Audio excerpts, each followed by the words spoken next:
SP Bhardwaj classes Prayagraj YouTube channel में आपका हार्दिक स्वागत एवं अभिनंदन करता हूं। आज हम लोग बात करेंगे सार्थक अंक के बारे में, यानी फिजिक्स का टॉपिक है। डिप्लोमा 10+2 दोनों में काम आता है। सार्थक अंक यानी सिग्निफिकेंट फिगर्स या सिग्निफिकेंट नंबर्स, इनके बारे में हम लोग बात करेंगे। देखिए क्या होते हैं ये। जैसे कोई हमें मेजर करना होता है, कोई भी डिस्टेंस हमें मेजर करनी है। सपोज कर लीजिएगा एक छोटी सी डिस्टेंस हमने ले ली, ये हमें मेजर करनी है। ये डिस्टेंस यानी जो ये इसका कैप है, इस कैप की डिस्टेंस हमें मेजर करनी है कि कितनी है।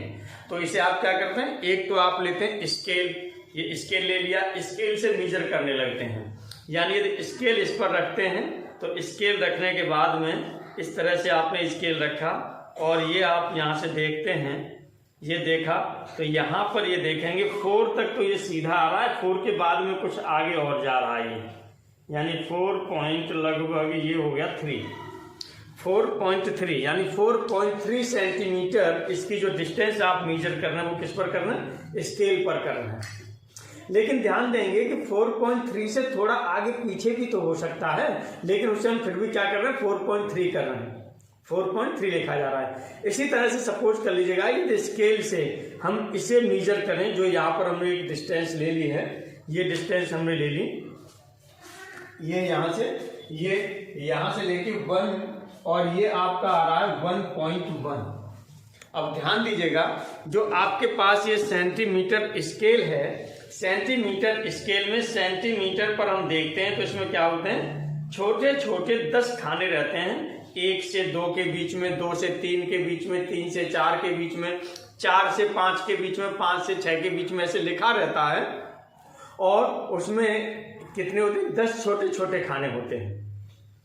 तो उसमें से जो एक खाने का मान है वो 0.1 हम लिखते हैं। उसको कितना लिखते हैं, 0.1 लिखते हैं। तो चूंकि इतनी छोटी ये स्पेस है, इसलिए इसमें समझाना मुश्किल हो जाएगा। इसीलिए हमने ये मान लिया कि इसमें जो 0.1 का डिस्टेंस है, यानी 1 के बाद जहां 1 लिखा हुआ है, 1 के बाद में अगला छोटा खाना जहां टच कर रहा है, ये हमने मान लिया कि यहां पर ये टच कर रहा है। इस डिस्टेंस को हमने ये डिस्टेंस मान ली, ये डिस्टेंस ले ली। यानी इधर से हमने ले लिया, इधर से ये मेजर करते हुए चले आ रहे हैं, 0 से मेजर कर रहे थे, यहां तक 1 है और यहां पर जो आपका हो रहा है ये 1.1 हो रहा है।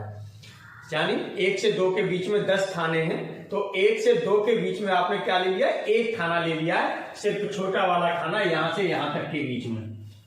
अब इसी चीज को आप क्या करते हैं, ये आपने स्केल से नापा। स्केल से नापने के बाद इसे हम किससे नापें, यदि इसे हम वर्नियर कैलिपर से नापने लगते हैं, तो वर्नियर कैलिपर से नापने के लिए क्या करते हैं, वर्नियर कैलिपर से इसको जो जबड़े होते हैं उसमें ऐसे भर लेते हैं, आप इस तरह से भर लेते हैं।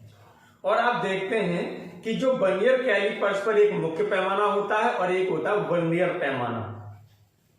तो जो मुख्य पैमाने पर जो 9 भाग होते हैं वो वर्नियर के कितने, 10 भागों के बराबर होते हैं। वर्नियर पर 10 भागों के बराबर होते हैं। तो इस तरह से वहां पर देखेंगे तो जो एक भाग का डिफरेंस आ रहा है, तो वही एक भाग क्या होता है, बटा हुआ होता है, 10 पार्ट में बटा हुआ होता है। तो वही यहां पर यूज करते हैं। वही आपका क्या करता है, वैल्यू को थोड़ा सा और अंदर ले जाता है। कैसे अंदर ले जाएगा उस पर हम लोग बात कर लेते हैं। चलिए, ये चीज आपने किससे नाप दी, अब हम आ रहे वहीं पर। स्केल से जो आपने लिया था, ये 0.1 के बीच में कहीं भी वैल्यू आ रही होगी। सपोज कर लीजिए 0.1 के बीच में हमने ये मान लिया कि यहां पर आ रहा था, ये इसके बीच में कहीं पर इसमें वो तो लगा नहीं है भाई, ये पहला इस यहाँ के बाद में छोटा खाना यहां तक आ रहा था जो 1.1 कह रहे थे। अब इसके बीच में कोई वैल्यू आ रही है, इसके लिए आप लिख नहीं सकते कि कितनी वैल्यू है। ये हमने मान लिया, ये हमने यहाँ पर ये गोला से कर दिया है, ये मान लिया कि ये वैल्यू आ रही थी। अब 1 और इसके बीच में इस पर कोई वैल्यू तो है, ये तो कंफर्म है, लेकिन इस पर लिखा नहीं है कि कितनी वैल्यू है। अब यही वैल्यू आपको यहां से आगे वाली यदि वैल्यू फाइंड करनी है, तो इसके लिए क्या होता है, स्केल से आप लिखेंगे। स्केल से लिखेंगे तो या तो आप यहाँ 1 तक लिख देते, अकेला 1 तक लिख देते, या फिर 1.1 लिख देते। लेकिन जब इसे हम कहां लेके आए, वर्नियर कैलिपर्स पर लेके आए, तो वर्नियर कैलिपर्स से जब हम लिखने लगे तो ये कितना लिखने लगे, वर्नियर कैलिपर से देखेंगे, यहां से जाएंगे तो ये लगभग 1 पॉइंट, यहाँ पर ये 2 के बराबर आ रहा है, तो ये कितना हो गया 1 पॉइंट और इसके बाद में देखिए 1.1 यानी 0.1 की ये डिस्टेंस थी। इस 0.1 में आपने ये 10 पार्ट कर दिए हैं, ये 10 भाग कर दिए हैं, तो इसका मतलब ये कितना हो जाएगा, ये जो यहां से यहां तक की डिस्टेंस होगी वो 0.01 होगी, ये डिस्टेंस 0.01 होगी। तो इस तरह से जो ये वाला जो ये पॉइंट हो जाएगा, ये कितना हो जाएगा 1.01 हो जाएगा। ये वाला पॉइंट कितना हो जाएगा 1.02 हो जाएगा, 1.03 हो जाएगा, 1.04, 1.05, 1 पॉइंट यहां पर आएंगे तो 1 पॉइंट कितना हो जाएगा 09, अगला होगा 1.10। 10 का मतलब 0 इधर न लिखें तब भी कोई फर्क नहीं है, इस तरह से लिखा जा सकता है। अब यदि यहां पर हम क्या ले रहे हैं, ये वर्नियर ले रहे हैं, ये आपने क्या लिया था, ये आपने लिया था ये मीटर स्केल लिया था, चलिए मीटर पैमाना लिया आपने, मीटर पैमाने पर ये डिस्टेंस आप क्या ले रहे थे, लगभग 1 के अप्रोक्सीमेटली ले रहे थे। लेकिन जब यहां पर आगे वर्नियर कैलिपर्स पर आगे तो वर्नियर कैलिपर्स पर ये आप क्या लिखने लगे 1.02 के लगभग लिखने लगे, 1.02 लिखने लगे। तो इस तरह से अब यहां पर देखेंगे, क्योंकि यहां पर अप्रोक्सीमेटली इसके इक्वल है, इसके इक्वल इसलिए 1.02 लिखने लगे। तो यहां पर देखेंगे लगभग इसके इक्वल है, लेकिन बाद में 2 के बराबर नहीं है, ये तो यहां पर आ रहा था, यानी कुछ न कुछ डिस्टेंस इसमें बच रही है, लेकिन फिर भी आप 1.02 लिख देते हैं। तो ये जो दूसरा वाला है, यहाँ पर ये दूसरा वाला जो लास्ट वाला अंतिम जो डिजिट है, अंतिम अंक है, ये कैसा है, संदेह में है, ये संदेह में है कि ये हो भी सकता है और नहीं भी हो सकता है, लेकिन है तो सही, चाहे संदेहास्पद हो चाहे वास्तविकता में हो, लेकिन है ये। अब इसे और भी यदि हम क्या करें, पेंच मापी से मापने लगते हैं, तो पेंच मापी में 1 सेंटीमीटर आगे बढ़ने में पेंच कितना चलता है 100 खाने वहां पर छोटे छोटे बने होते हैं। तो 100 खाने का मतलब ये हो गया कि यहां से यहां तक के यदि इसे हम मीटर स्केल पर लेना चाहें उसी को, तो मीटर स्केल पर ये क्या हो जाएगा, मीटर स्केल पर देखिएगा, यहाँ पर ये आपका कितना हो रहा था, ये आपने 1 लिया है, यहाँ पर आपका ये 1 था, और यहाँ पर ये आपने यहाँ पर ये लिया, यहाँ पर ये लिया, ये वैल्यू आप ले रहे हैं इनके बीच में, तो इधर हम न लें कोई दिक्कत नहीं। अब इसके बीच के पार्ट को भी 10 पार्ट में डिवाइड कर दिया, तो 1 2 3 1 2 3 4 5 6 7 8 9 10 ऐसे 10 पार्टों में बराबर भागों में विभाजित किया, ऐसे इसको भी बराबर भागों में विभाजित किया। जब यहाँ पर इसको लेके चले आते हैं हम लोग, ये 1.02 यहाँ पर लेकर के यदि हम इसे चले आते हैं तो यहाँ पर ये आ जाता है, और ये देखिएगा यहाँ ये आपका 1.01 हो रहा था, यहाँ पर ये 1.02 हो रहा है। इसी तरह से यहाँ पर एक ये हो गया, ये हो गया, ये इसको हम बात करेंगे तो ये हो जाएगा 1 पॉइंट, और यहाँ से 0.1 था, 1 से आगे आपका बढ़ना शुरू हो रहा है, आगे बढ़ना शुरू हो रहा है, तो 1 की जगह पर यहाँ पर क्या हो सकता है आपका 0.123, आप 0. ये हो जाएगा, आप लिख सकते हो 0, ये 1.018 के अप्रोक्सीमेटली हो जाएगा ये। तो ये वैल्यू स्क्रू गेज पर होगी, ये पेंच मापी पर होती है, ये पेंच मापी पर होती है। यानी कहने का मतलब जिस इंस्ट्रूमेंट की या जिस यंत्र की अल्पतमांक जितनी कम होती है वो उतना ही यथार्थ मेजरमेंट करता है, यानी मापता है। ये हम जान रहे हैं यहाँ से। तो सार्थक अंक में अब देखेंगे, यहाँ पर जब इसे आप देखते हैं, यही वैल्यू यहाँ पर जब आपने ली तो लगभग 1.0 के लगभग मान लिया था आपने। जब इस पर स्क्रू गेज पर ली तो ये वैल्यू आपने क्या मान लिया था, यही वैल्यू अप्रोक्सीमेटली 1.02 के लगभग मान लिया, क्योंकि ये आपको लिखा मिल रहा था, वहां पर दिखाई दे रहा था। जब यही वैल्यू हम पेंच माप पर ले आए तो ये 1.018 आपको मिलने लगी। ये अब देखिएगा, जैसे जैसे हम इसके अल्पतमांक पर जा रहे हैं, जैसे जैसे अल्पतमांक जिसकी कम है उसी तरह से हम एक्यूरेट वैल्यू के क्या पहुंच रहे हैं, नजदीक पहुंच रहे हैं, यानी एक्चुअल वैल्यू के नजदीक पहुंच रहे हैं। तो यहाँ पर सार्थक अंकों की जो हम बात करते हैं, सार्थक अंक का मतलब हो गया जो इस माप को रिप्रेजेंट कर रहे हैं, ये सभी क्या है, सार्थक अंक हैं। 1.018 हो गए तो इसमें कितने सार्थक अंक हो गए, 4 सार्थक अंक हो गए। यदि यहीं पर हम इसे किस पर ले रहे थे, इस पर यदि मेजर कर रहे थे यानी वर्नियर पर मेजर कर रहे थे तो 1.02 था, तो इसमें सार्थक अंक 1, 2, 3 है। जब अकेले इस पर ले रहे थे तो यहाँ पर क्या था 1.0 यानी इसमें सार्थक अंक 2 है। ये था आपका। अभी सार्थक अंक के बारे में हम लोग बात करते हैं क्या होते हैं। तो ये चीज आप ध्यान रखिएगा, सार्थक अंक क्या होते हैं? किसी भी भौतिक राशि को मेजर करने के लिए या मापने के लिए आवश्यक अंकों की जो संख्या होती है उसी को हम क्या कहते हैं? सार्थक अंक कहते हैं। यानी किसी भौतिक राशि को मापने में, किसी भौतिक राशि के मापन में, ये कहिए किसी भौतिक राशि के मापन में आवश्यक, किसी भौतिक राशि के मापन में आवश्यक अंकों की संख्या को सार्थक अंक कहते हैं। ये आप कह सकते हैं। जैसे एग्जाम्पल के लिए लेना चाहें तो हमने ये ले लिया कि कोई दूरी है 1.7 दूरी को या किसी दूरी को मीटर स्केल पर, किसी दूरी को मीटर स्केल पर कितना नाप रहे थे? 1 सेंटीमीटर नाप रहे हैं। उसी दूरी को वर्नियर स्केल पर यानी वर्नियर पैमाने से या वर्नियर कैलिपर से मापा जाता है, तो आप 1.02 माप ले रहे थे। और उसी दूरी को जब आप किस पर नापते हैं? ये आप नापते हैं स्क्रू गेज पर या पेंच मापी से नापते हैं, तो ये 1.018 आती है। ये है आपका सार्थक अंकों की बात होती है। अब यहाँ सार्थक अंक जो रिप्रेजेंटेशन के लिए हैं, ये ध्यान दीजिएगा। इसमें जो ये लास्ट वाला है अंतिम अंक है, जैसे यहाँ पर 2 हो गया, ये कैसा संदेहास्पद है यानी संदेह में रहता है। यहाँ पर ये 0 संदेहास्पद है, यहाँ पर ये 8 संदेहास्पद है। हो सकता है यहाँ पर ये 7 हो या 9 हो, क्योंकि दोनों के बीच में पड़ेगा। जैसे यहाँ 1.1 के बीच में पड़ रहा था, वैसे इन दोनों के बीच में पड़ रहा है। ऐसे हो सकता है कि इसके और भी बीच में पड़ रहा हो, तो संदेहास्पद होते हैं। तो ये ध्यान रखिएगा कि जब यहाँ पर हम किसी की माप लेते हैं तो 2 तरह के होते हैं। एक तो उसमें पद कैसे होते हैं? संदेहास्पद होते हैं, और एक क्या होते हैं? एक्चुअल होते हैं। एक संदेहास्पद होते हैं और एक एक्चुअल होते हैं। ये चीज आपको ध्यान में रखनी है। एक्चुअल का मतलब होता है विश्वसनीय।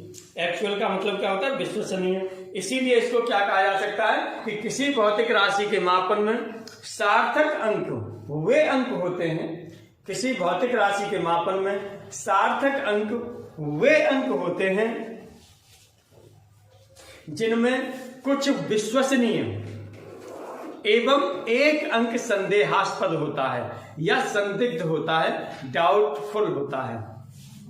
ये चीज हम लोग ध्यान रखेंगे, या हम कह सकते हैं अनिश्चित होता है।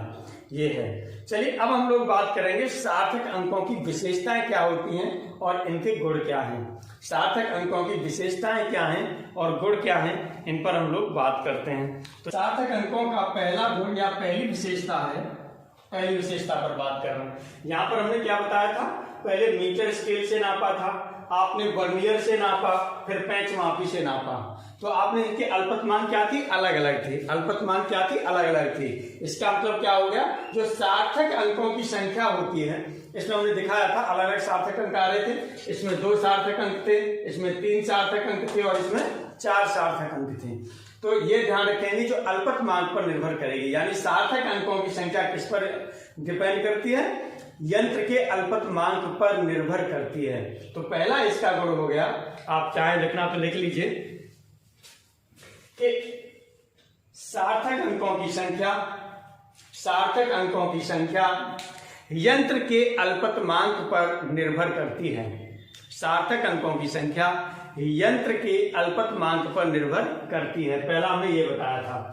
दूसरा अब यहाँ पर क्या करते हैं, जैसे सपोज कर लीजिएगा आपने 1.27 ये मीटर लिख दिया है, या आपने क्या लिख दिया? 1.27 मीटर लिख दिया। इसी तरह से यदि से हम किसमें लिखना चाहें, सेंटीमीटर में कन्वर्ट करना चाहें, तो सेंटीमीटर के लिए 100 का क्या करेंगे? इसमें गुणा कर देंगे, तो ये हो जाएगा 127, ये हो जाएगा आपका सेंटीमीटर भी हो जाएगा।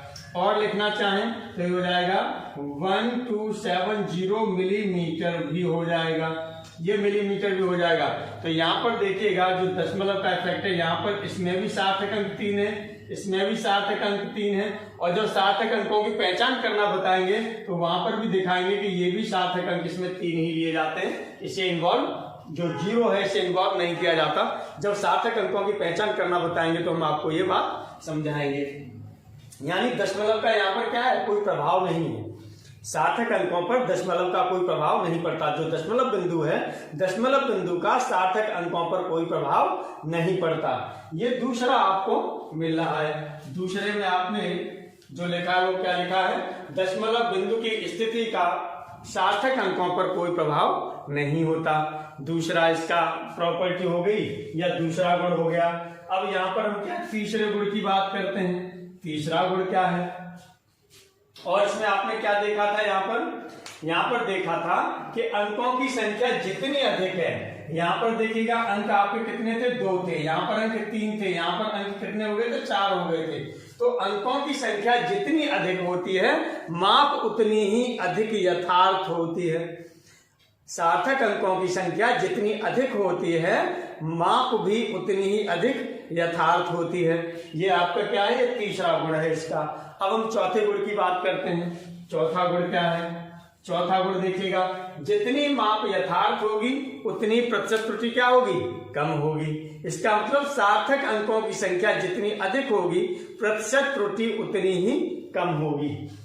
प्रतिशत त्रुटि होगी क्या होगी, प्रतिशत त्रुटि ये क्या होगा, उतनी ही कम हो जाएगी।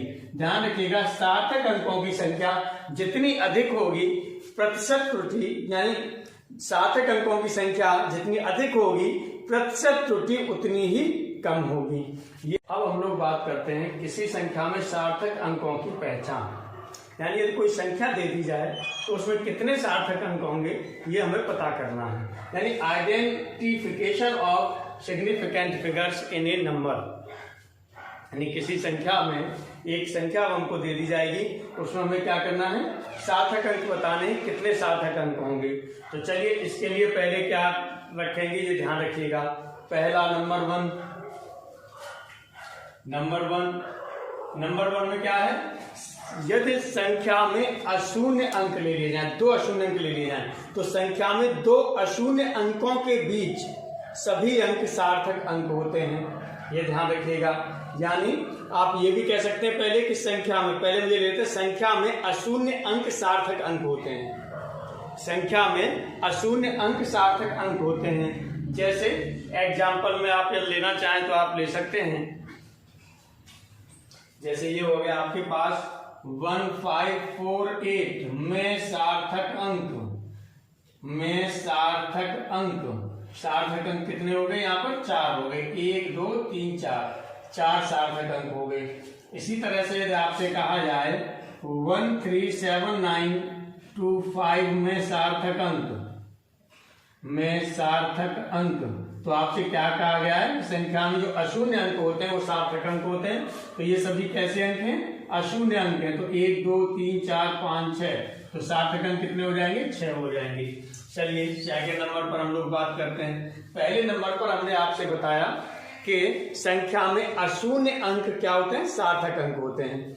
तो पहला ये आपने ले लिया। इसमें भी देखिएगा सभी अशून्य अंक हैं, तो यहाँ पर सार्थक अंक इसमें 6 हो रहे हैं। इसमें देखेंगे इसमें कितने सार्थक अंक, 4 हैं। दूसरे नंबर पर हम बात करते हैं, यदि 2 अशून्य अंक हैं, तो 2 अशून्य अंकों के बीच में चाहे शून्य आए चाहे कोई अशून्य आए, वो सभी क्या होते हैं, सार्थक अंक होते हैं। या आप ये भी कह सकते हैं कि 2 अशून्य अंकों के मध्य सभी अंक सार्थक अंक होते हैं। दूसरा, 2 अशून्य अंकों के मध्य सभी अंक सार्थक अंक होते हैं। जैसे आपने ये ले लिया 13587, तो यहाँ पर देखेंगे 1 और 7 के बीच में जितने भी अंक हैं ये सब क्या है, सार्थक अंक हैं। तो इतने में सार्थक अंक कितने हो जाएंगे, सार्थक अंक। अब इसमें सार्थक अंक देखेंगे तो कितना हो गया, 5 हो गया। 5 सार्थक अंक हैं, 1 2 3 4 5। अब यदि आपसे कहा जाए कि इस तरह से कहा जाए कि 1000508 में सार्थक अंक, इतने में सार्थक अंक। अब यहाँ पर देखेंगे कितना होगा, 2 अशून्य अंक, 1 और 2, ये दोनों अशून्य अंक हो रहे हैं। इनके बीच में जितने भी आपके अंक हैं ये सभी क्या होंगे, सार्थक अंक होंगे, चाहे वो शून्य हो चाहे अशून्य हो। तो इस तरह से आपका क्या होगा, 1 2 3 4 5 6। तो इतने में जो सार्थक अंक होंगे वो कितने हो जाएंगे, 6 होंगे। ये चलिए अगला थर्ड नंबर पर अब हम लोग बात करते हैं जिस संख्या में दशमलव नहीं है। जैसे कोई पॉइंट में दशमलव हो सकता है, किसी में दशमलव नहीं भी हो सकता है। तो कुछ संख्याएं ऐसी भी हो सकती हैं जिसमें दशमलव नहीं हो, और कुछ संख्याएं ऐसी भी होंगी जिसमें दशमलव हो। तब देखिएगा, यदि जिस संख्या में दशमलव नहीं है उसमें बाद में आने वाले शून्य सार्थक अंक नहीं होते।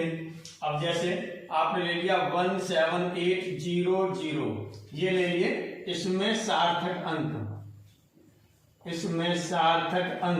तो मैंने कहा कि इसमें दशमलव नहीं है, तो बाद में आने वाले जो शून्य है ये आपके सार्थक अंक नहीं होते। तो सार्थक अंक कितने हो जाएंगे? 1 2 3। इसमें सार्थक अंक कितने होंगे? 3 होंगे। ठीक है। अगला नंबर 4 नंबर, यानी 3 नंबर में आपने क्या लिखा था, एक बार फिर मैं रिपीट कर रहा हूं 3 नंबर को, कि जिस संख्या में दशमलव नहीं है उसमें बाद में आने वाले शून्य सार्थक अंक नहीं होते। तो उसमें बाद में ये 2 शून्य आ रहे हैं तो ये दोनों सार्थक अंक नहीं होंगे। सार्थक अंक कौन कौन से होंगे? 1 7 8, यानी 3 सार्थक अंक होंगे। ये 3 आपने लिख दिया। अब यहां पर हम लोग बात करें दशमलव के लिए। जब दशमलव वाली संख्या में दशमलव बिंदु से पहले बाईं ओर, जैसे एक संख्या में लिख देता हूं, उसी को लेकर के हम लोग फिर आपको बता देते हैं। जैसे हमने ये ले लिया कि किसी भी संख्या में, हमने बताया किसी दशमलव वाली संख्या में दशमलव बिंदु के पहले बाईं ओर कोई अशून्य अंक नहीं है। जैसे 0.0345 में सार्थक अंक। तो यहां पर देखिएगा, यहां पर हमने कहा जा रहा है कि दशमलव वाली संख्या में दशमलव से पहले बाईं ओर, यानी दशमलव वाली संख्या में आपका क्या है? दशमलव से बाईं ओर कोई अशून्य अंक नहीं है। यहाँ पर अशून्य अंक नहीं है, यानी शून्य अंक है लेकिन अशून्य अंक नहीं है। तो दशमलव के बाद आने वाले अशून्य अंक से पहले शून्य अंक सार्थक अंक नहीं होते। तो यानी इसका मतलब ये है कि इससे आने वाला जो ये है ये आपका सार्थक अंक नहीं होगा। तो उसमें सार्थक अंक कितने होंगे? ये 3 होगा, 4 होगा, 5 होगा। तो सार्थक अंक कितने हो जाएंगे? 3 हो जाएंगे। फिर ध्यान दीजिएगा, मैंने कहा है कि दशमलव बिंदु वाली संख्या में दशमलव के बाईं ओर या दशमलव से पहले यदि कोई अशून्य नहीं है तो दशमलव के बाद आने वाले अशून्य अंक से पहले शून्य अंक सार्थक अंक नहीं होते। तो इस तरह से ये 0 आपका सार्थक अंक नहीं होगा और ये तीनों क्या होंगे? सार्थक अंक होंगे। ये ध्यान रखिएगा। आगे हम लोग बात करते हैं नंबर 5 पर क्या, फिर हम यही दशमलव बिंदु के लिए लेंगे। यदि दशमलव बिंदु के पहले कोई सार्थक अंक है, दशमलव बिंदु से पहले यदि कोई सार्थक अंक है तो दशमलव बिंदु के बाद शून्य या अशून्य रहने पर सभी सार्थक अंक होते हैं। ये ध्यान दीजिएगा। जैसे आपने ले लिया यहाँ पर 1.02 में सार्थक अंक ये ले लिया। इसमें कितने सार्थक अंक हो जाएंगे? देखिए दशमलव से पहले आपका क्या अशून्य, तो 1 2 3, ये आपके कितने हो जाएंगे? 3 सार्थक अंक हो जाएंगे। इसी तरह से सपोज कर लीजिए आपने यहाँ पर एक और ले लिया 1.020। अब इसमें कितने सार्थक अंक होंगे? में सार्थक अंक इक्वल टू, ध्यान दीजिएगा यहाँ पर 1 2 3 4, इसमें भी कितने सार्थक अंक होंगे? 4 सार्थक अंक होंगे। ध्यान दीजिएगा, ये 0 भी इन्वॉल्व किया जाएगा, इसमें ये 0 भी इन्वॉल्व किया जाएगा, ये ध्यान रखिएगा। तो ये आपके 4 सार्थक अंक होंगे। इस तरह से अब आगे वाले हम उस पर बात करते हैं, नंबर 6 पर बात करते हैं। नंबर 6 में क्या है आपका? ऐसी संख्या जिसमें 10 की घात की बात करें, ऐसी संख्या जिसमें 10 की घात की बात करें। जैसे आपने ले लिया 5 × ये आपने ले लिया 5 इंटू 10⁸ में सार्थक अंक कितना हो जाएगा? यहाँ पर 10 या 10 की घात को सम्मिलित नहीं किया जाएगा, अकेला कितना रहेगा? 5 है, तो इसका मतलब 1। सार्थक अंक कितना होगा इसमें? 1 होगा। अब यदि आपसे कह दिया जाए 5.0 इंटू 10⁸ में सार्थक अंक, तो यहाँ पर ध्यान दीजिएगा, यहाँ पर आपके कितने होंगे? 5.0, ये दोनों सार्थक अंक होंगे, 2 होंगे। क्यों? हमने बताया था कि एक क्या होता है, एक तो एक्चुअल होता है, वास्तविकता में होता है, और अंतिम पद क्या होता है? संदिग्ध होता है। तो 0 यहाँ संदिग्ध है, 0 से ज्यादा भी हो सकता है, कुछ कम भी हो सकता है। 0 से ज्यादा भी हो सकता है, कम भी हो सकता है, तो ये संदिग्ध अंक है। पॉइंट के बाद यदि 0 लगा रहे हैं, तो यदि हम पॉइंट नहीं लगाते तो इसका मतलब ये था कि वो 5 वैल्यू उसकी क्या थी? फिक्स थी। अब यदि 5.0 कर दिया तो इसका मतलब ये 0 संदिग्ध अंक में आ गया, इसलिए 5.0 में कितने सार्थक अंक होंगे? 2 सार्थक अंक होंगे। ये भी आपको ध्यान में रखना है। अब एक हम लोग बात करते हैं कि यदि हमको कई मापें दे दी जाएं, अब उनको चाहे तो जोड़ कर दिया जाए, यानी जोड़ दिया जाए, चाहे उनको क्या कर दिया जाए? घटा दिया जाए, जोड़ दिया जाए, चाहे घटा दिया जाए, चाहे उनका गुणा कर दिया जाए, चाहे उनका भाग कर दिया जाए, कुछ भी कर दें, लेकिन उसका जो रिजल्ट आता है तो रिजल्ट में हम क्या करेंगे? कहां तक सार्थक अंक लेंगे, ये आपको ध्यान में रखना है, क्योंकि राउंडिंग ऑफ में भी जरूरत पड़ेगा, पूर्णांकन में भी जरूरत पड़ेगी इसकी। तो क्या होता है ये ध्यान रखिएगा। यानी यदि चाहे नोट करना तो लिख लीजिएगा कि विभिन्न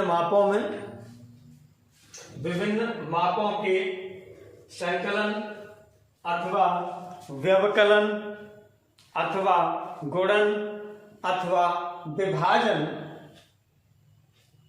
के अंतिम परिणाम में दशमलव के बाद उतने ही अंक रखे जाते हैं, दशमलव के बाद उतने ही अंक रखे जाते हैं जितने कि दशमलव के बाद सबसे कम अंकों वाली माप में हैं।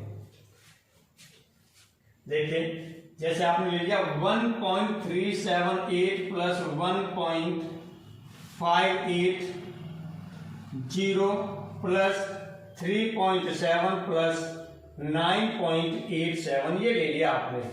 अब यहां पर हम देखेंगे इसमें सार्थक अंक कितने होंगे, इसकी बात करेंगे। तो पहले हम क्या करेंगे? जोड़ लेंगे। इसको जोड़ेंगे तो यहां पर देखेंगे, यहां पर आपका कितना हो रहा है? ये 0 है, यहां पर 8 है, और यहां पर 0 8 आपका 8 हो जाएगा। फिर इसके बाद 7 7 और 7 8 कितना हो गया? 15, और 15 में फिर 7 आपने ऐड किया 22 हो गया। अब हासिल के कितने हो गए? 2 हो गए। अब 2 के बाद में 2 और 3 5, 5 और 5 10, 10 और 7 17, 17 और 8 25 के 5, हासिल के 2 हो गए। अब यहाँ पर कितना हो जाएगा? हासिल के 2 हो गए, तो 2 और 9 11, 11 और 3 14, 14 और 1 15 और 1 16, यानी ये वैल्यू हो गई। अब इसमें हम सार्थक अंक की बात करेंगे तो ध्यान दीजिएगा, इसमें सार्थक अंक लिखेंगे तो हमने बताया जो कम माप, सबसे कम अंकों वाली माप कौन सी है? ये देखिएगा, यहाँ दशमलव के बाद 3 अंक हैं, यहाँ दशमलव के बाद 3 अंक हैं, यहाँ दशमलव के बाद 2 अंक हैं, यहाँ दशमलव के बाद 1 अंक है। तो सबसे कम अंक किसमें है? इसी में है। कितने अंक बाद? 1 बार। तो यहाँ पर हम क्या करेंगे? दशमलव के 1 बार तक लिखेंगे, यानी इसकी वैल्यू 16 पॉइंट क्या लिखेंगे? 5 लिखेंगे। अब यहाँ पर 5 लेना और ये सब चीजें करना, यहाँ पर 1 जोड़ेगा या वैसा का वैसा ही रहेगा, ये राउंडिंग ऑफ में आपको बताया जाएगा। तो इसमें देखेंगे सार्थक अंक कितने हुए इसमें, यानी इस योग में सार्थक अंक कितने हो गए? योग में सार्थक अंक कितने हो जाएंगे? 1 2 3 सार्थक अंक हो गए। ध्यान दीजिएगा, आप झटके में वहां ये मत लिख दीजिएगा 1 2 3 4 5 सार्थक अंक हो गए। यदि आप 5 लिखेंगे कि 5 सार्थक अंक हैं, तो इसका मतलब ये आपने क्या लिख दिया? गलत लिख दिया। और आपने लिखा 3 सार्थक अंक हैं। कितने लिखा आपने? 3 सार्थक अंक हैं, तो इसका मतलब आपने सही लिख दिया। इस तरह से हम सार्थक अंकों की पहचान करते हैं। अब हम लोग बात करेंगे पूर्णांकन पर, यानी राउंडिंग ऑफ पर। राउंडिंग ऑफ क्या होता है, पूर्णांकन क्या होता है? तो किसी भी भौतिक राशि का एक प्रेक्षित मान होता है और उस प्रेक्षित मान को यदि हम उचित सार्थक अंकों में लिखें, प्रेक्षित मान को उचित सार्थक अंकों में लिखें, तो उसे कहा जाता है राउंडिंग ऑफ, यानी पूर्णांकन। यानी हम ये भी कह सकते हैं कि किसी भौतिक राशि के प्रेक्षित मान को उचित सार्थक अंकों में लिखने की प्रक्रिया को पूर्णांकन कहते हैं। तो इसे किस तरह से लिखेंगे, इसके भी 2-3 नियम होते हैं, 3 नियम हैं। देखिएगा क्या क्या नियम होते हैं। पहला ध्यान देंगे, फर्स्ट नियम में क्या है आपका? फर्स्ट नियम में ये है कि यदि आपको पूर्णांकन करना है, सपोज कर लीजिएगा जैसे 3.2587 का पूर्णांकन, यदि ये आपको पूर्णांकन करना है और दशमलव के 2 स्थान तक करना है, दशमलव के 2 स्थान तक, यानी दशमलव के बाद में 2 स्थान तक वैल्यू रखनी है, तो इसमें क्या होगा, ध्यान दीजिएगा। पहला रूल ये है कि यदि 2 स्थान के बाद में, 2 स्थान यहां तक ले लिया, इसके बाद में अगले स्थान पर यदि ये 5 से अधिक है, जो ये प्लेस है ये 5 से अधिक है, यदि 5 से अधिक है, 5 से अधिक है, तो यहां पर एक क्या होगा, इससे अगले वाले में यहां पर एक जुड़ जाएगा। इसका मतलब ये हो जाएगा 3.26, पूर्णांकन होके कितना हो जाएगा, 3.26 हो जाएगा, एक जुड़ जाएगा। दूसरा क्या होता है, सपोज कर लीजिएगा 3.25 और यहां पर आपका 47 हो। अब इसका पूर्णांकन करना है आपको, इसका क्या करना है, पूर्णांकन करना है। पूर्णांकन अब देखिए दशमलव के 2 स्थान तक करना है, तो ये कैसा है, 5 से कम है। जब 5 से कम होता है तो इसे हम क्या करते हैं, वैसा का वैसा ही लिख देंगे इधर, यानी यहाँ एक नहीं जोड़ेंगे। यदि 5 से अधिक होता तो एक यहाँ जुड़ता, और यदि 5 से कम है तो यहाँ हम वैसा का वैसा ही लिख देते हैं, तो ये हो जाता है 3.25, यहाँ वैसा का वैसा ही लिख दिया। अब क्या होता है कि यदि मान लीजिए यहाँ पर 5 हो, तब चलिए थर्ड नंबर में यहाँ पर 2 केस होंगे आपके। फर्स्ट केस में हमने ले लिया कि यदि ये है आपके पास 3.2557 ये है। अब दशमलव के 2 स्थानों तक हमें क्या करना है, दशमलव के 2 स्थानों तक पूर्णांकन करना है, यहां तक यानी। तो चलिए का पूर्णांकन, इसका पूर्णांकन लिख देते हैं, कितना होगा पूर्णांकन इक्वल टू, यहां पर हम क्या देखेंगे, अब यहां पर देखेंगे 2 स्थान के बाद में तीसरा स्थान देखा तो ये क्या आ रहा है, 5 आ रहा है। अब 5 आ रहा है तो 5 से पहले वाला अब हम ये देखेंगे, तो 5 आ रहा है तो 5 से कम था तो आप क्या कह रहे थे, वैसा का वैसा ही लिख दे रहे थे। 5 से अधिक था तो एक जोड़ के लिख रहे थे। अब 5 आ रहा है तो यहाँ पर 2 केस होंगे। क्या होगा कि इससे पहले यहाँ पर जो 5 है ये 5 आ रहा है, 5 से पहले यहाँ पर आपका सम है या विषम, तो हम देख रहे हैं ये 5 क्या है आपका, विषम है। 5 क्या है, विषम है। इससे पहले 5 विषम है, 5 विषम है तो यहाँ एक जोड़ देंगे, यानी ये हो जाएगा 3.26, यानी यहाँ 2 अंक तक ले रहे थे, ये 2 अंक में ये दूसरा अंक है, ये देखेंगे सम है या विषम है। यदि यहाँ पर 5 है तो यदि यहाँ पर मान लीजिए 3 ये हो जाता 2657 ये होता। अब दशमलव के 2 अंकों तक लेते तो का पूर्णांकन, तो इसका पूर्णांकन क्या होता है ये ध्यान दीजिएगा। इसके पूर्णांकन के बारे में हम लोग बात कर रहे हैं, तो ये पूर्णांकन देखिएगा, यहाँ पर आपका क्या है 2 तक लेना है। अब यहाँ पर क्या आ रहा है, 5 आ रहा है, ये कितना है, 5 है, यानी 5 के बराबर है। अब इसका मतलब इससे पहले क्या है, ये सम है। यदि इससे पहले ये सम है तब इसमें हम कुछ नहीं जोड़ेंगे, इसे वैसा का वैसा ही रख देंगे, यानी 3.26 ही हो जाएगा। ध्यान दीजिएगा, यदि विषम अंक होगा तो एक जुड़ेगा, विषम अंक होगा तो एक जुड़ेगा, और सम अंक होगा तो कुछ नहीं जुड़ेगा, एक नहीं जुड़ेगा।